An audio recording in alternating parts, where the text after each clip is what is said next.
June 25th, 2009.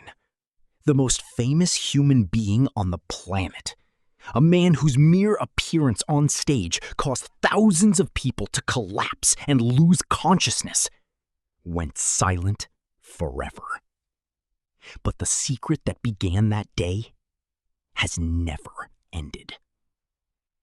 There was a doctor, there was a drug, and there was a chain of events officially ruled a homicide. Yet the man convicted served less than 2 years in prison.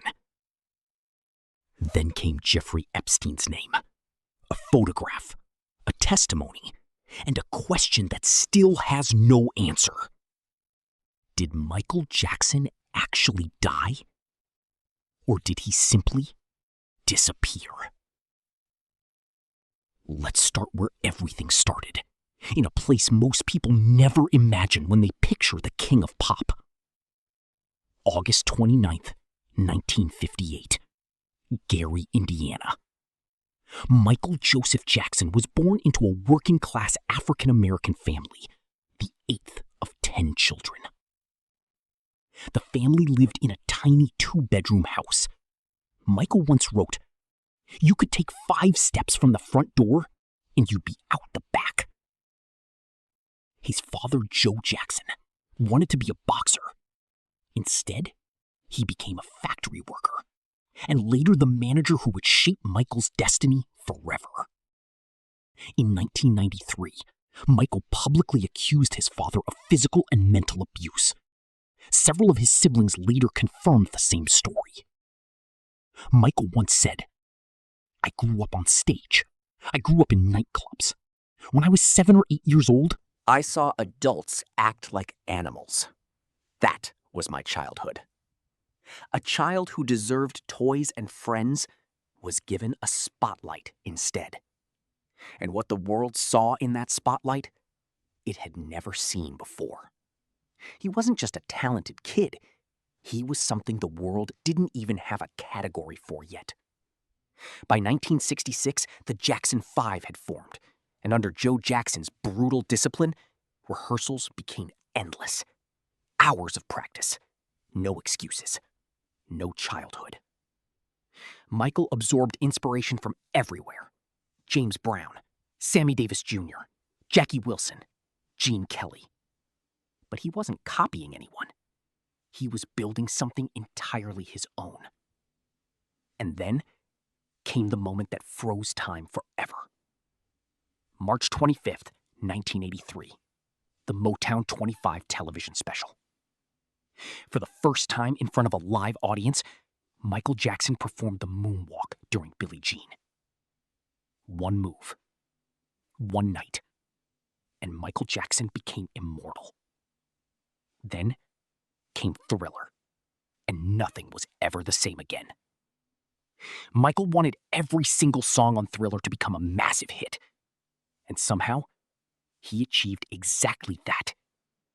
The album won 8 Grammy Awards and became the best-selling album of all time. But with that level of fame came something almost impossible to understand. People didn't just admire Michael Jackson at concerts. They collapsed. This wasn't an exaggeration. This happened repeatedly at nearly every major show.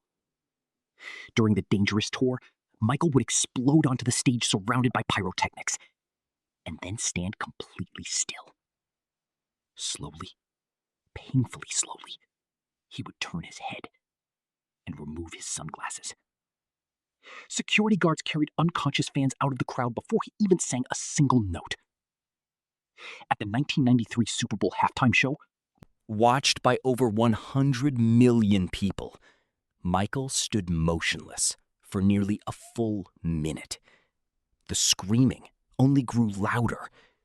People fainted. Scientists call this mass psychogenic illness, when emotional anticipation becomes so overwhelming that the human body simply shuts down. Michael Jackson was the only performer in history who could consistently trigger it.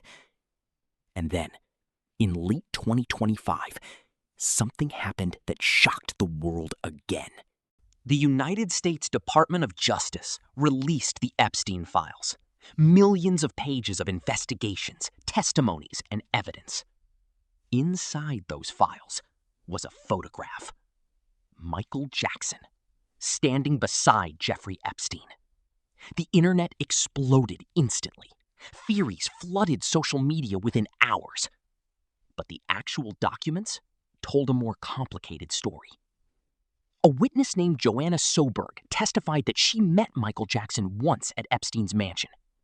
When asked directly whether she had ever given Michael a massage, she clearly answered no. Most importantly, Michael Jackson's name never appeared on Epstein's flight logs.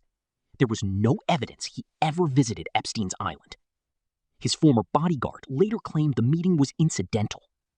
No accusations of wrongdoing against Michael Jackson appeared in the released files. So what was it? A random encounter between two globally famous men? Or something deeper, still hidden inside millions of pages? The truth remains unclear. Then came the night everything ended. June 25th, 2009. Holmby Hills, Los Angeles.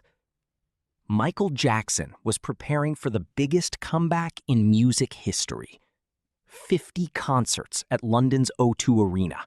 Hundreds of millions of dollars on the line. But Michael could not sleep. Not for days. His personal doctor, Conrad Murray, had one primary responsibility: help Michael sleep. That night, Murray administered multiple sedatives: Valium, lorazepam, midazolam. Nothing worked. Michael remained awake. Hour after hour. Then Michael asked for milk.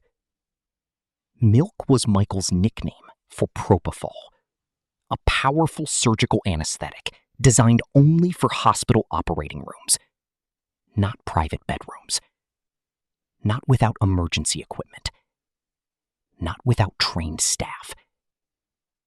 But Murray administered propofol anyway. At some point, Michael stopped breathing. Then came the question that shocked the entire world. Why did Conrad Murray wait so long to call for help? According to investigators, nearly 82 minutes passed before 911 was called. When paramedics arrived, Murray reportedly failed to mention propofol immediately.